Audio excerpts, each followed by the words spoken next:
Khi bước qua tuổi 50, nhiều người trong chúng ta đối mặt với những thử thách sức khỏe không thể tránh khỏi. Đau nhức mãn tính, các vấn đề về xương khớp, thậm chí là hậu quả sau những cơn đột quỵ. Nhưng những gì bạn sắp nghe không phải là câu chuyện về sự gục ngã, mà là hành trình kiên cường của những con người bình thường.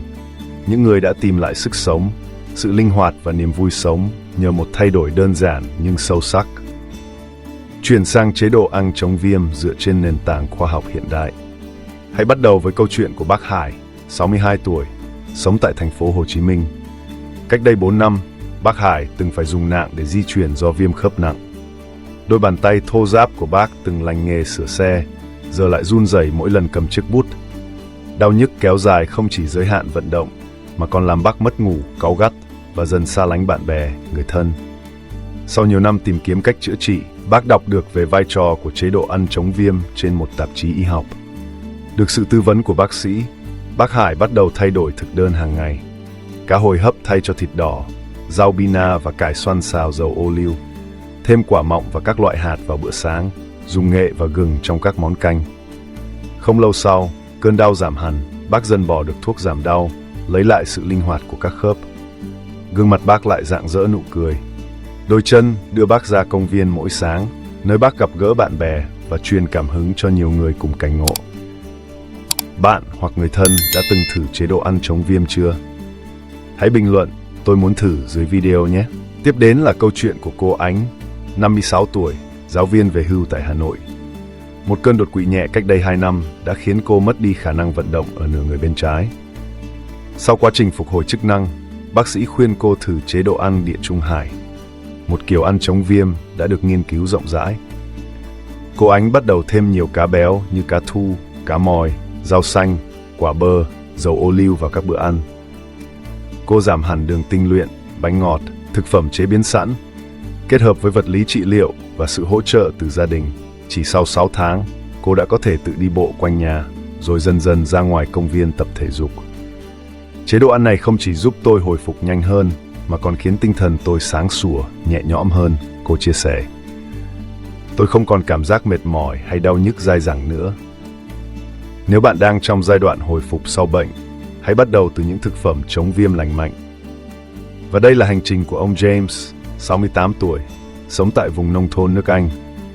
Ông từng là người yêu thích yoga và đi bộ, nhưng các cơn đau khớp gối và hông khiến ông gần như từ bỏ mọi hoạt động ưa thích. Được con gái giới thiệu, ông chuyển sang chế độ ăn Địa Trung Hải. Mỗi bữa đều có cá nướng, salad rau củ tươi, quả óc chó và một ít dầu ô liu nguyên chất. Ông còn thêm nghệ và gừng vào món súp truyền thống. Sau vài tháng, chỉ số cholesterol của ông giảm, huyết áp ổn định, và ông có thể nhẹ nhàng trở lại thảm tập yoga buổi sáng. Hàng xóm còn ngạc nhiên khi thấy ông James dẫn đầu đoàn đi bộ, khám phá rừng cây gần nhà, khuôn mặt rạng rỡ và tràn đầy sức sống.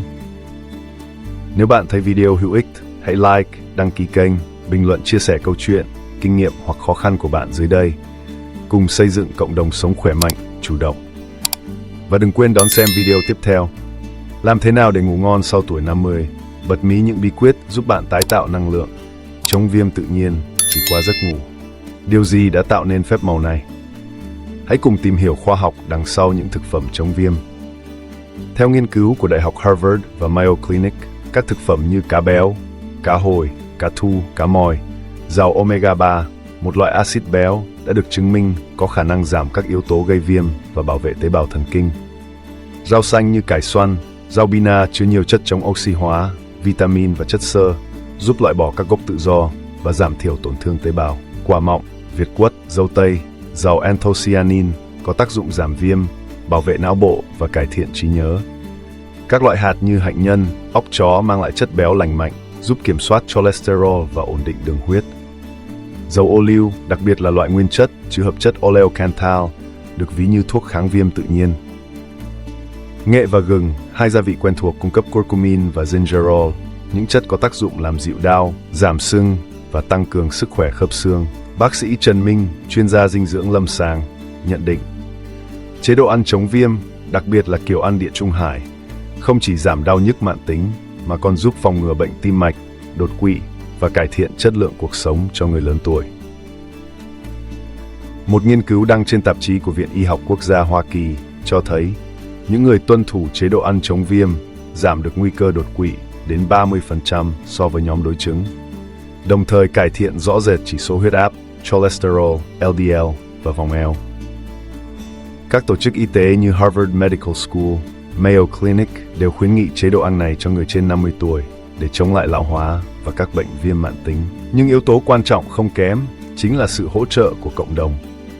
Nhiều nhóm bạn, câu lạc bộ Sức Khỏe đã cùng nhau xây dựng thực đơn, chia sẻ công thức nấu ăn, động viên nhau luyện tập mỗi ngày. Họ không chỉ thay đổi bản thân mà còn lan tỏa tinh thần lạc quan, tích cực đến những người xung quanh. Bạn có thể nhìn thấy sự thay đổi rõ rệt qua từng ánh mắt, nụ cười và bước chân của họ. Từ những bữa cơm đầy màu sắc rau củ, cá nướng thơm phức, salad hạt óc chó, đến hình ảnh các bác, các cô cùng nhau tập thể dục ngoài trời, trò chuyện rôm rả, sống trọn vẹn từng khoảnh khắc. Nếu bạn hoặc người thân đang chiến đấu với đau mãn tính, bệnh khớp hoặc đang hồi phục sau đột quỵ, hãy nhớ rằng sự thay đổi tích cực luôn bắt đầu từ những điều nhỏ nhất. Một bữa ăn lành mạnh, một sự lựa chọn mới mỗi ngày. Hãy thử thêm cá béo, rau xanh, quả mọng, các loại hạt, dầu ô liu, nghệ và gừng vào thực đơn của bạn. Đừng quên chia sẻ câu chuyện của mình ở phần bình luận bên dưới. Biết đâu chính bạn sẽ là nguồn cảm hứng cho người khác. Nếu còn thắc mắc về chế độ ăn chống viêm hoặc muốn tìm hiểu sâu hơn, hãy để lại câu hỏi. Và đừng quên đăng ký kênh để đón xem video tiếp theo về bí quyết ngủ ngon sau tuổi 50. Mỗi hành trình đều bắt đầu từ một bước nhỏ, và dù tuổi tác có tăng, sức sống trong bạn vẫn có thể bùng lên mạnh mẽ, chỉ cần bạn lựa chọn. Nếu bạn thấy video hữu ích, hãy like, đăng ký kênh, bình luận chia sẻ câu chuyện, kinh nghiệm hoặc khó khăn của bạn dưới đây. Cùng xây dựng cộng đồng sống khỏe mạnh, chủ động. Và đừng quên đón xem video tiếp theo. Làm thế nào để ngủ ngon sau tuổi 50? Bật mí những bí quyết giúp bạn tái tạo năng lượng, chống viêm tự nhiên chỉ qua giấc ngủ. As we age, many of us face inevitable health challenges, chronic pain, joint problems, even the aftermath of strokes. But what you're about to hear isn't a story of failure, but rather the resilience of ordinary people. People who regained vitality, mobility, and joy through a simple yet profound change, switching to an anti-inflammatory diet based on modern science. Let's start with the story of Mr. Hai, 62 years old, living in Ho Chi Minh City. 4 years ago, Mr. Hai had to use crutches to move due to severe arthritis. His rough hands, which used to be skilled at repairing cars, now trembled every time he held a pen. The persistent pain not only limited his mobility, but also made him lose sleep, become irritable, and gradually distance himself from friends and relatives. After many years of searching for a cure, he read about the role of an anti-inflammatory diet in a medical journal. With the advice of his doctor, Mr. Hai began to change his daily menu. Steamed salmon instead of red meat, spinach and kale sautéed in olive oil, added berries and nuts to breakfast, and used turmeric and ginger in soups. Not long after, the pain was completely gone. He gradually stopped taking painkillers and regained flexibility in his joints. His face is radiant with smiles. His feet take him to the park every morning, where he meets friends and inspires many others in the same situation. Have you or a loved one tried the anti-inflammatory diet? Comment, "I want to try," under the video. Next is the story of Ms. An, 56, a retired teacher in Hanoi. A mild stroke 2 years ago left her with no mobility on her left side. After rehabilitation, her doctor recommended she try the Mediterranean diet, a widely studied anti-inflammatory diet. Ms. Ann began adding more fatty fish like mackerel and sardines, green vegetables, avocados, and olive oil to her meals. She cut out refined sugar, pastries, and processed foods.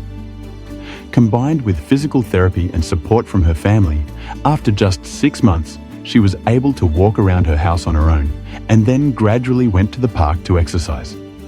This diet not only helped me recover faster, but also made my spirit brighter and lighter, she shared. I no longer feel tired or have persistent aches and pains. If you are in the recovery phase, start with healthy anti-inflammatory foods. And this is the journey of Mr. James, 68, living in the English countryside. He used to love yoga and walking, but knee and hip pain made him almost give up all his favorite activities. Introduced by his daughter, he switched to a Mediterranean diet. Every meal consisted of grilled fish, fresh vegetable salad, walnuts, and a little extra virgin olive oil. He also added turmeric and ginger to his traditional soup.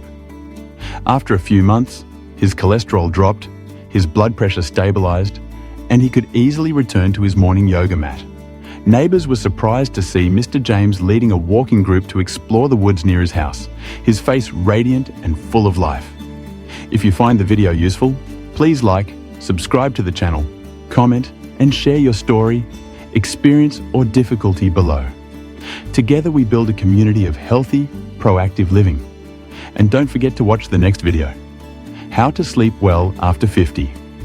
Revealing secrets to help you regenerate energy and fight inflammation naturally just through sleep.